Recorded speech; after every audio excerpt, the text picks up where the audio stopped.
All my grandchildren bake. On a Saturday, Annabel's boys, Louis and Toby, always bake. Louis makes a chocolate cake, Toby makes banana or lemon drizzle. They're 12 and 10, and they can do it totally on their own. My son's twin girls, Abby and Grace, are 14.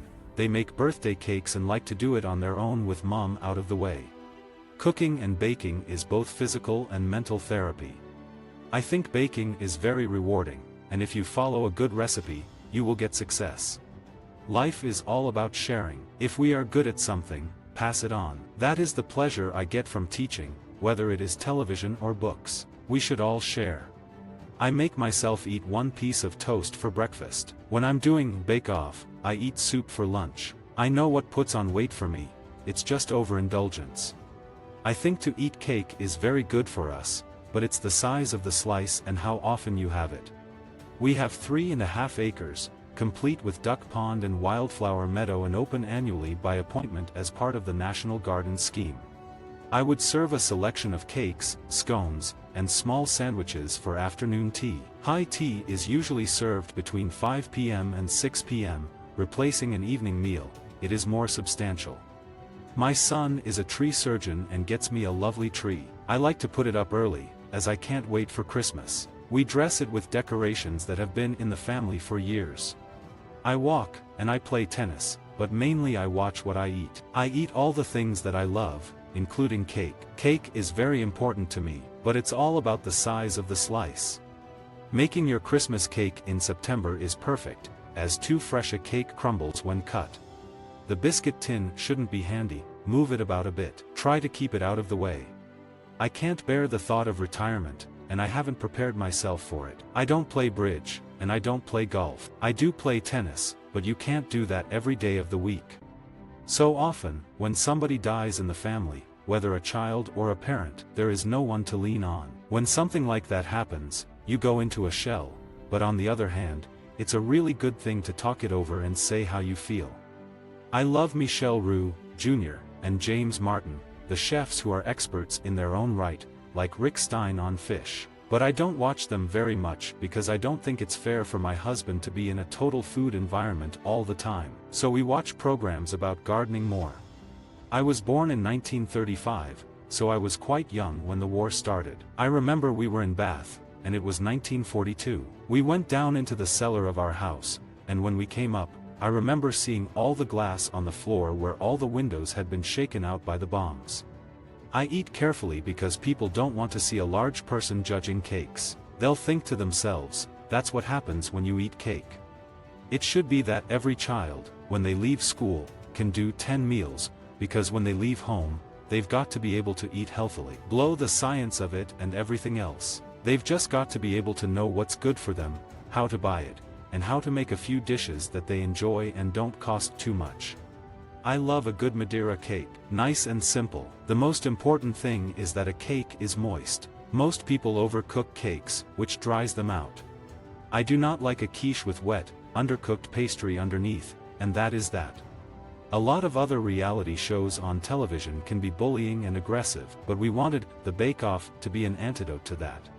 I would always stand up for women, but I don't want women's rights and all that sort of thing. I love to have men around, and I suppose if you're a true feminist, you get on and do it yourself. I love it when someone says, I'll get your coat, or I'll look after you, or offers you a seat on the bus. I'm thrilled to bits. I'm not a feminist. When I was paralyzed by polio at 13, I went into an isolation hospital and couldn't sit up, so I only took liquid food from spouted cups which the masked nurses would bring in and feed to me. I saw my parents only through glass. We couldn't touch. Dad thought something very fishy was going on when, at 22, I was offered a job for £1,000 a year, more than Dad paid his own staff, for inventing cheese recipes and writing leaflets at the Dutch Dairy Bureau in London.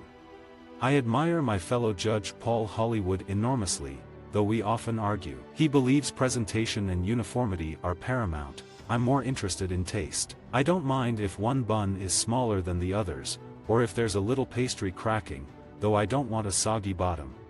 I mainly cook British food with a few things I've had on my holidays. I went to the Canary Islands a few years ago, and we had all sorts of different mushrooms on brioche with pancetta on top, and it was delicious. I had it most days for lunch, so I thought, I'll do that when I get back, and now it's in my cookbook, an absolute favorite. It's so comforting to have a small piece of cake, just one slice. The only time I'll use a microwave is to warm up a cup of coffee I've left too long before drinking. My bread and croissants wouldn't win a prize. I'm not an expert in yeast cookery. I am not great at computers. If I were to try shopping through Google, I'd end up with 33 vests. I wasn't the brightest button in the class at school, but I enjoyed cooking and baking. I wasn't clever enough at maths O level to get onto the cookery teaching course I really wanted to do, so I did a catering course instead. I know people think I invented the Victoria sandwich, but I'm really not that old. When I started, you had cochineal food coloring that would turn things pink, but you could never make it red. Now, red is no problem, and if you look at supermarket bakery sections since Bake Off began, you can get everything. I have no burning ambitions, and I can honestly say the thing I love most is Bake Off. That will always come first. Our aim is to get people to enjoy Bake Off at home and for our bakers to enjoy what they are doing. We don't want to catch them out. It's a very happy occasion, and it's about encouraging people to bake at home. What a privilege and honor it has been to be part of 7 years of magic in a tent, the Great British Bake Off. I still think it's essential for a parent to cook with their children. Weighing out the ingredients and learning where the food comes from is educational, but it also helps to place meal times at the heart of family life. We never had dinner in front of the TV. Family life is fragmenting in this modern age, but it's up to all of us to keep it together. I was rather hopeless at school, but the one subject I seemed to be good at was domestic science. One of my first jobs was as a recipe tester for a PR agency. One week, the editor of Housewife magazine called my boss and asked me to write a column. The cookery editor had gone away on a press trip. I was terrified. I was always nervous before a television show, and I still am now. But the Great British Bake Off is a happy show, there is no bad language, and although we do have drama, we deal with it calmly. Lots of people have written to say, Bake Off has inspired them to bake with their children. I feel proud about that, it's exactly what I used to do with mine. I won't do Strictly or any of those ghastly reality programs. I'm a celebrity would be the end. It makes me shudder. As parents are usually working, they haven't time to teach children about cooking, and it's a wilderness. They should be given healthy recipes, some standbys so that when they leave home, they don't live on junk. The Great British Bake Off is family entertainment. There aren't many programs where all ages can sit and watch from beginning to end. Everything else is violent, cruel, and noisy. We're educational without viewers realizing it. I hate Gordon Ramsay's programs. I don't know if he's been told it makes good television. At 17, I went away to Pau in the south of France for a few months to study domestic science, including cleaning windows with newspaper and water, while living with a Catholic family with 10 children.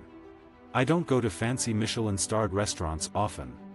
I don't want food all over the place, down the sides of the sofa. When I shared a flat before I got married, we would always eat around the telly, but not now. I have no desire to be a centenarian. I think 90 is a great time. You've had a good innings. You have to deal with the cards that have been dealt, of course, but I don't think very old age, if you haven't got your marbles, can be very nice. Visit our website for more quotes, quoting.com.